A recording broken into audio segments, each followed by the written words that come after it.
This video explores the 4 key purposes of market research and is supported with real-life examples of businesses who have conducted market research effectively or have faced the consequences of not using enough market research to support their decision-making process.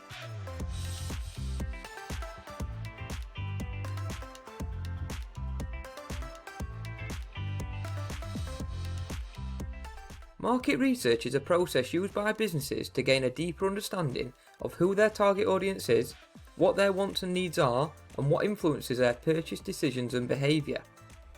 It is used in a wide range of scenarios, right from collecting the initial thoughts of the target market about potential products, through to analysing the competition and the market in general. The amount of time invested or budget allocated to market research activities varies between businesses. For example, some businesses may allocate zero budget, while others may invest millions of pounds each year. Rather than just acting out of instinct, entrepreneurs and managers will undertake market research to identify customer needs, identify gaps in the market, reduce risk, and ultimately make better decisions. Let's have a look at these core purposes of market research in more detail, with some examples of how famous businesses such as Apple, Lego, and Gymshark have used market research effectively to increase sales and grow into new markets. Identifying the needs of customers is potentially the core purpose of market research. When conducting market research with their target market, a business is likely to focus on factors such as price, quality, choice, and convenience, with the aim of collecting data and feedback which will support the business to provide their customers with the products they want or need at a price that they are willing to pay.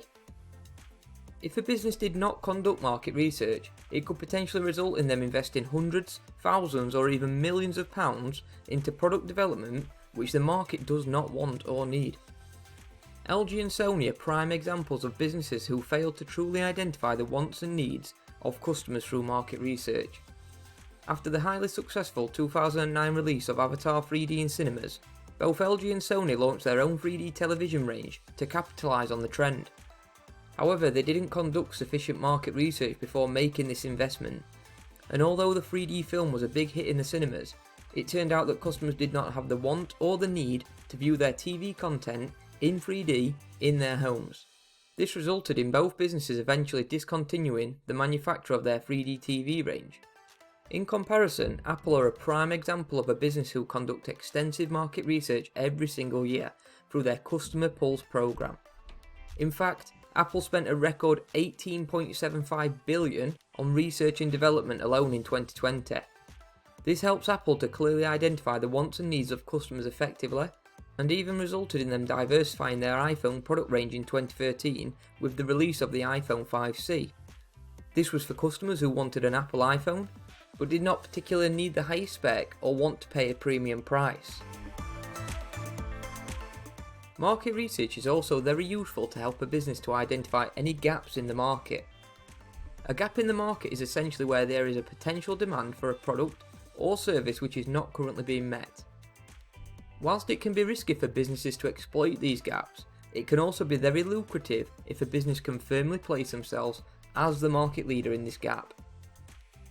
A very famous example of a business which failed to conduct sufficient market research and take advantage of a gap in the market is Blockbuster. They were once offered the chance to buy Netflix for $50 million, which would have allowed them to adapt the business model over time to the online streaming service we all know and use today. This resulted in Blockbuster eventually failing as a business and Netflix taking advantage of this gap in the market, with a market value which is now higher than Disney at a reported $194 billion. Who, by the way, have now launched their own online streaming service to rival Netflix, named Disney+. Another example of a business conducting market research to successfully identify a gap in the market is Gymshark. Co-founder Ben Francis suggested in a recent interview that he remembers looking around and not being able to find any clothing he wanted to wear for the gym, and he believed there was a clear gap in the market. So, with the help of his brother and a group of friends, Ben bought a sewing machine and a screen printer and started to make gym vests and t-shirts in his parents' garage. Gymshark was literally born in 2012 through a gap in the market. They started to make bodybuilder vests that fitted slimmer teenagers, because most on the market were designed for older men who had already built up their muscle bulk. 8 years later, Gymshark is now a global business valued at over $1.3 billion in 2020. No matter how much market research a business conducts, it cannot eliminate risk entirely. However, it can reduce the risk by getting market insights and feedback from customers. Within business, risk comes in many shapes and sizes.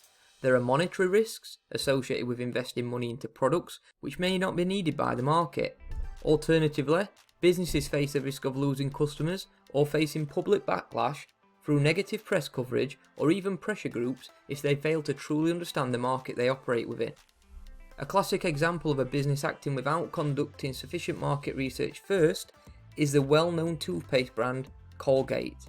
During the 1980s, Colgate decided to extend their product range from oral hygiene into frozen foods. However, they failed to reduce the risk of this brand extension strategy and ultimately paid heavily, as customers strongly associated Colgate with oral hygiene, which unfortunately did not make their frozen food products appetizing. Had Colgate have conducted market research initially, they would have found this information and either launched a frozen food range under a different brand name, or scrapped the venture entirely. Either way, they would have reduced the risk, saved a lot of time and money. The final core purpose of market research is to help businesses to make better decisions, whether this decision be around launching a new product or service, making a change to an existing product, or even investing into a new store location. A great example of a business utilising market research to make better decisions is Lego. For many years, Lego was seen as a boys' toy, and it was reported that only 9% of primary users were girls. Therefore, Lego conducted extensive market research to see if there was a demand in the market for Lego aimed at girls. In fact, they conducted a 4-year study which involved 3,500 girls and their mums. The market research included analysing girls' playing habits and lots of extensive questioning. This resulted in Lego launching a new product range in 2012 named Friends, which was aimed at girls. This product range was based on the foundations of Lego's core products, but included changes to the colour of the Lego bricks to more vibrant colours, a change to the packaging, and they also adapted the figures to a bigger size to accommodate accessories such as hairbrushes and purses. All of these decisions were based on the findings of the market research, and the company said it sold twice as many Lego Friends sets as it expected to when the product range first launched. However, Lego also faced criticism from some consumer groups who said it reinforced gender stereotypes. Having said this, profits rose by 35%, so you could argue that there was clearly a demand in the market for this type of product, which was supported by their market research. So that's it, the core purposes of market research explained. Before you leave, it's also important to be aware that there are two main types of market research that a business can choose from when conducting market research. These are known as primary and secondary market research methods. Primary market research is conducted or funded by the business and includes methods such as questionnaires, focus groups and interviews. Whereas secondary market research is information which already exists and includes methods such as internet research, government reports and market data. Once the market research process is complete, the results will be shown as either quantitative or qualitative data. If you want to find out more about primary and secondary market research methods, or quantitative and qualitative data, just head over to our YouTube channel and watch our videos where we go into depth and provide examples of these in action. Thank you for listening.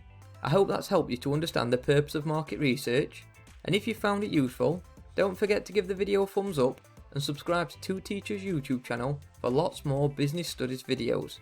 All the best.